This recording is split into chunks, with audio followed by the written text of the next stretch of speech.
Welcome to our channel. Today we how to authenticate with Avid NEXIS, full guide step by step clearly. To begin authenticating with Avid NEXIS, ensure you have an active Avid NEXIS account. Open the Avid NEXIS client software on your device. Locate the Sign In button on the main interface. Click Sign In to open the authentication window. Enter your Avid NEXIS username in the designated field. Input your password securely in the password field. Optionally, you can select the Remember Me checkbox to save your credentials. Click the Sign In button to proceed. If your credentials are correct, you will gain access to the Avid NEXIS Media Workspace. In case of an authentication error, double-check your username and password for accuracy. If you continue to experience issues, use the Forgot Password option to reset your password.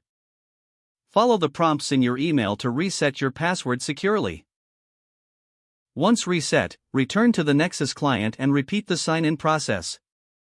Upon successful authentication, familiarize yourself with the interface. You can now access your projects, media assets, and any shared resources. If you encounter connection issues, verify that your network settings are properly configured. Ensure you're connected to the correct network and that the Avid NEXIS system is online. For advanced users, consider configuring additional authentication methods for enhanced security. Utilize two-factor authentication by following the setup instructions in your account settings. By following these steps, you can successfully authenticate with Avid NEXIS and start managing your projects efficiently. If the page does not load, refresh the browser or try again in a private or incognito window.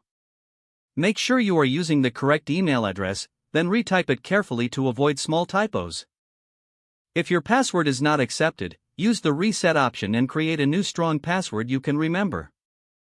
Check your spam folder for verification or security emails, then complete any requested confirmation steps. Enable two-factor authentication if available to improve account security and reduce unauthorized access. After signing in, review your profile details so your contact information and settings are accurate and current. If you see an error message, note it down and try again after restarting your device and internet connection. Log out when you finish, especially on shared devices, to keep your account and payment information secure. Don't forget to like this video and subscribe to our channel for more step-by-step tech guides.